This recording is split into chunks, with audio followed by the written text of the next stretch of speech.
नमस्कार, खबरों की खबर में आपका स्वागत है। सुशांत सिंह राजपूत के मौत के मामले में आज का दिन सबसे निर्णायक दिन है, क्योंकि आज 3-4 ऐसी खबरें आई हैं जिससे ऐसा लग रहा है कि सीबीआई अब बहुत जल्द गुनहगारों के गर्दन को पकड़ने वाली है।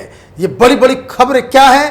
पहली खबर, सुशांत सिंह के फादर ने फिर से ये दोहराया है कि सुशांत की मौत नहीं बल्कि उसका मर्डर किया गया है। यह कोई आत्महत्या का केस नहीं बल्कि यह मर्डर है। उन्होंने क्यों यह बयान दिया, क्यों उन्हें फिर से इस बात को दोहराना पड़ा, यह मैं आपको आगे बताऊंगा। लेकिन कई सारे गुनहगार अब सीबीआई के शिकंजे में पूरी तरीके से फंस चुके हैं। संदीप सिंह को समन किया जाने वाला है। यह वही संदीप सिंह है जो सुशांत की मौत के बाद अचानक से अवतरित होता है और सारे सिचुएशन को अपने कंट्रोल में ले लेता है। लेकिन इस संदीप सिंह के बारे में एक और भी चौंकाने वाली खबर आई है, और वो ये कि रिया चक्रवर्ती के जो व्हाट्सएप चैट जो उसने डिलीट कर दिए थे उसमें भी संदीप सिंह का नाम आ रहा है। कुछ और भी डिटेल्स है, इसके बारे में भी आपको आगे बताऊंगा।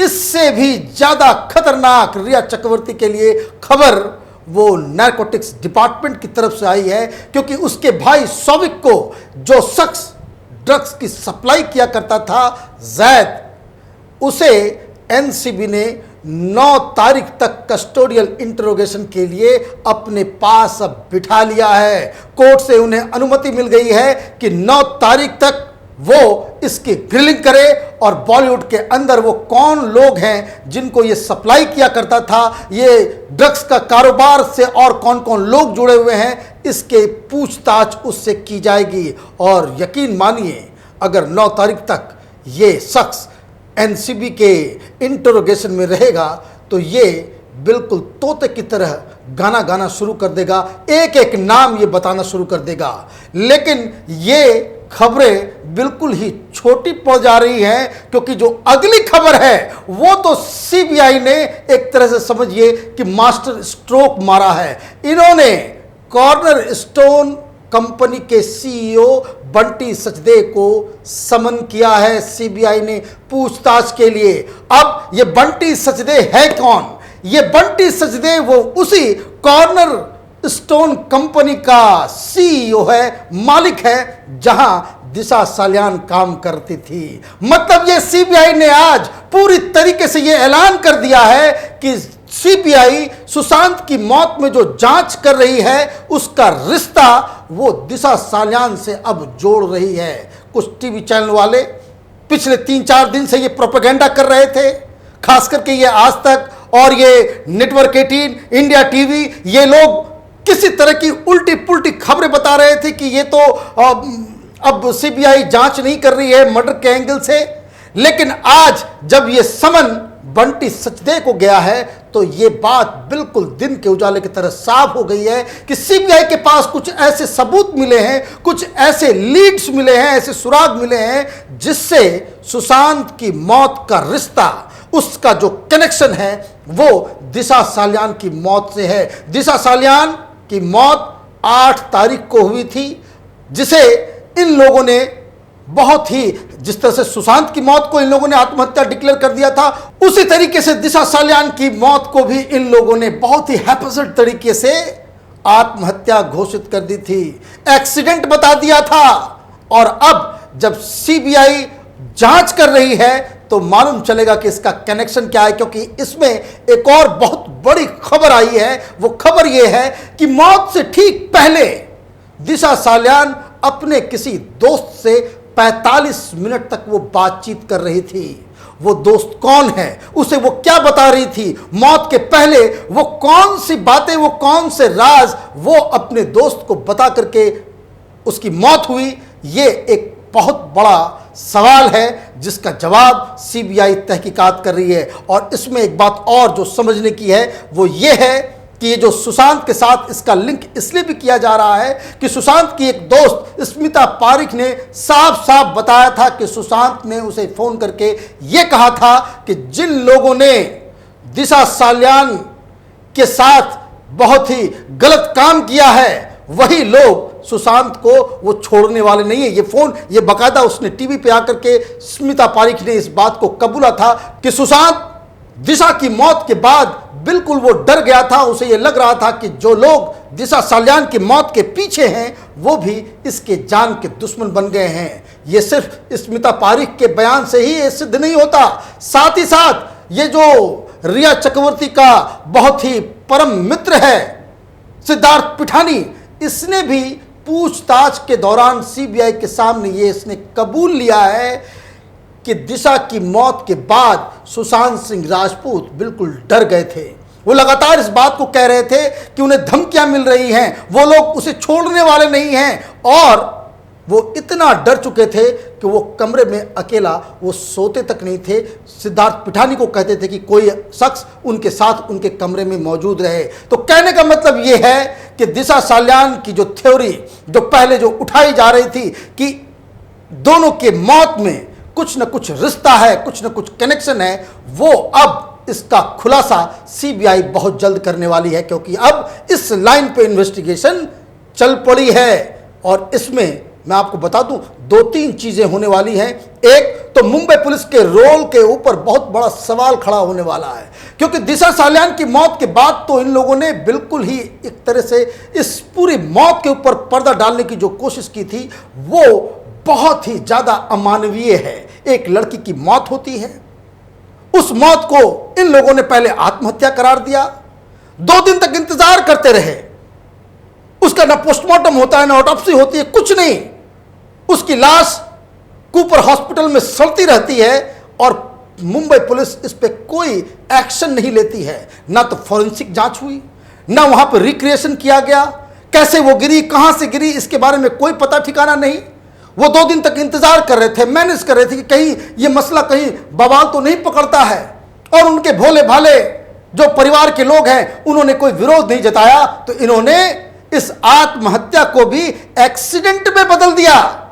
ये बताइए ये किस तरह का इन्वेस्टिगेशन ये स्कॉटलैंड यार्ड जब मुंबई पुलिस ये कर रही थी, ये किसके इशारे पे कर रही थी, ये तो अब सीबीआई को बताना होगा।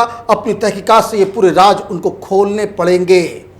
एक बात और इसमें जो बहुत ही ज्यादा संगीन है, क्योंकि जो पुलिस का पंचनामा है, पंचनामा जो मीडिया के सामने आया है कि उसमें पुलिस ने यह बताया है कि दिशा साल्यान की जो मौत हुई थी, जो उसकी डेड बॉडी थी वो न्यूड थी, उस पर कपड़े नहीं थे, वो अपने घर से दूर, अपने किसी 15 किलोमीटर दूर किसी दूसरे के घर में मौजूद रहेगी, वो एक्सीडेंट हो जाता है। ये मुंबई पुलिस की थ्योरी अगर मान लें तो मुंबई पुलिस ये कह रही है कि वो अपने घर से निकल के 15 किलोमीटर दूर किसी दूसरे के घर में मौजूद थी, वहां उसने कपड़े खोले और कपड़े खोलने के बाद एक्सीडेंटली वो नीचे गिर जाती है।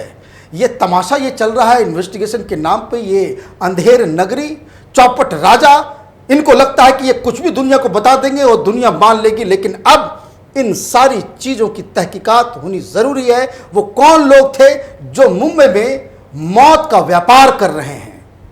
तो ये एक बड़ी खबर, एक बड़ा एक मोड़ आया है सुशांत की मौत में, इन्वेस्टिगेशन में, कि सीबीआई ने अब दिशा साल्यान की मौत को सुशांत की मौत से जोड़ दिया है। लेकिन अभी भी एक राज बाकी है जो सीबीआई के दिमाग को हिला दे रही है, और ये जो सवाल है वो सवाल है कि जिस कमरे के अंदर सुशांत सिंह राजपूत की मौत हुई है उसकी चाबी कहां है। चाबी के ऊपर तो इतनी सारी थ्योरी आ गई कि दरवाजा खुल नहीं रहा था, की मेकर को बाहर से बुलाया गया, दरवाजा को तोड़ा गया, लेकिन अब सीबीआई उस चाबी की तलाश में जुटी हुई है, पूछताछ कर रही है कि आखिर ये चाबी है कहां।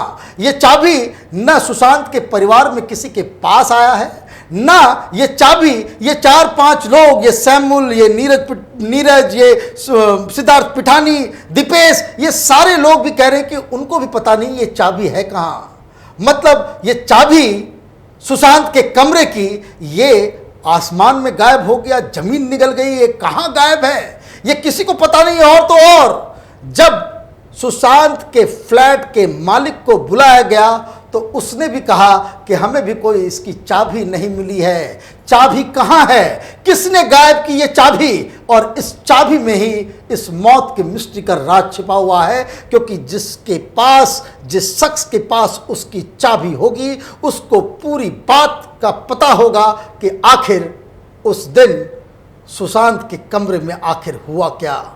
क्योंकि ये चाबी जब तक नहीं मिलती है तब तक ये सारे लोग जो घर के अंदर मौजूद थे वो शक के दायरे में फंसे रहेंगे और इनको भी एक आरोपी की तरह ट्रीट किया जाएगा। क्योंकि ये चाबी तो होनी ही चाहिए, ये चाबी कहाँ गायब हो गई।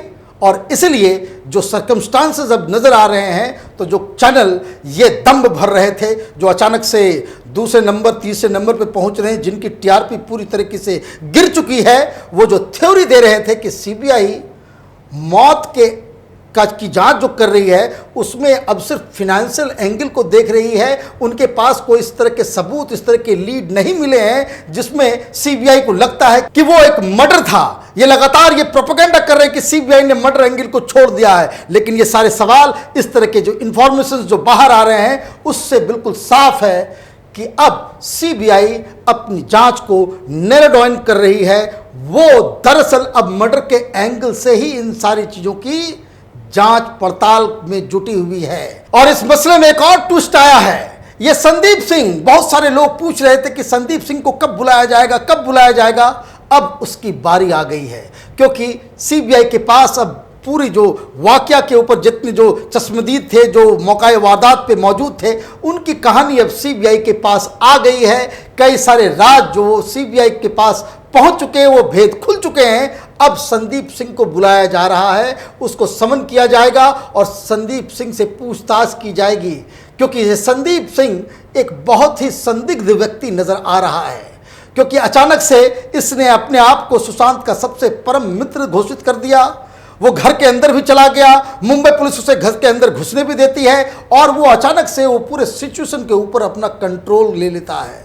और पता नहीं कि कई सारे वीडियोस उसके निकले हैं जिसमें वो किसी को थम्सअप करता हुआ दिखाई दे रहा है, लोगों से बातचीत करता नजर आ रहा है। मालूम चल रहा है कि वो जो इन्वेस्टिगेटिंग ऑफिसर है उससे इसकी बातचीत हो रही है। मालूम चलता है कि वो एम्बुलेंस वाले से भी बातचीत कर रहा है।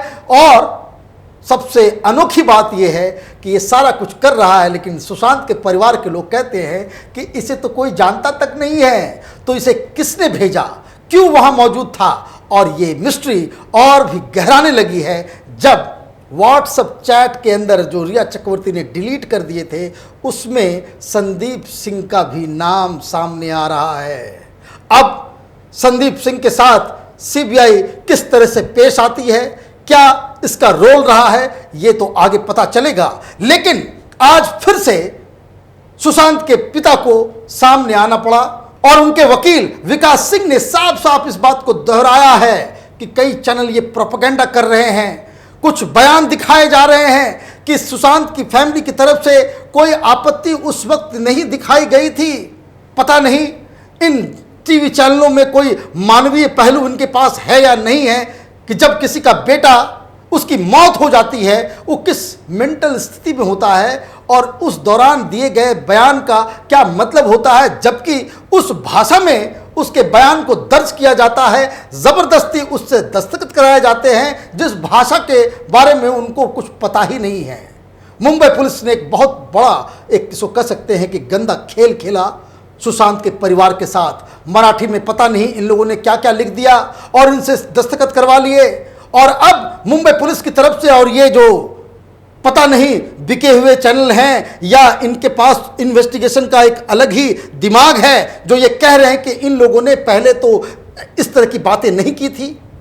पहले इस तरह की बातें इसलिए नहीं की थी कि उस समय ये पता नहीं चला था कि सुशांत के गर्दन में किस तरह के दाग हैं। उस समय यह भी पता नहीं चला था कि सुशांत की मौत जिस कमरे में हुई थी उस पूरे क्राइम सीन को मुंबई पुलिस ने तहस नहस कर दिया था।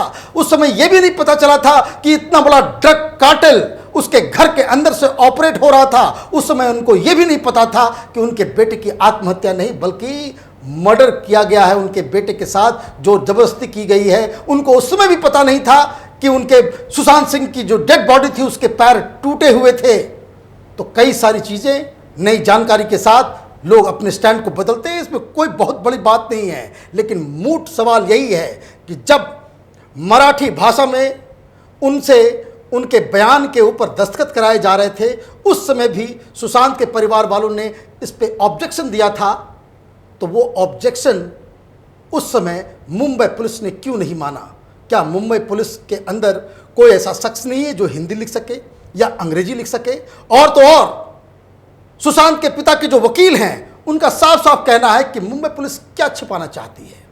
जब सुप्रीम कोर्ट में जब बातचीत चल रही थी, तो सुप्रीम कोर्ट में इनके बयानों को बंद लिफाफे में क्यों जमा किया गया? वो क्या छिपाना चाह रहे थे? आप ये कहना चाह रहे थे कि कोर्ट को बंद लिफाफे में दे दे ताकि दुनिया के सामने वो बातें नहीं आए? और जब सीबीआई मुंबई पुलिस के बड़े बड़े अधिकारियों के गर्दन के ऊपर तलवार चला रही है, उनको आरोपी बना रही है, तो आप कुछ फ्रेंडली मीडिया के जरिए इस तरह का प्रोपेगेंडा कर रहे हैं। कहने का मतलब यह है कि सीबीआई अब सही रास्ते पे लग रहा है, इन्वेस्टिगेशन जा रहा है। कई सारे लोग, कई सारे सबूत और कई सारे बयानों के साथ दो तीन बातें बहुत ही क्लियर है। सीबीआई अब इस मसले को दिशा सालियान की मौत से जोड़ के देख रही है, और दूसरा, ये जो ड्रग कार्टेल के बारे में जो खुलासे हो रहे हैं, उससे बॉलीवुड गैंग, महाराष्ट्र की सरकार और मुंबई पुलिस में खलबली मची हुई है। हमारे वीडियोस को आप लाइक कीजिए, शेयर कीजिए और हमारे चैनल को सब्सक्राइब कीजिए। धन्यवाद।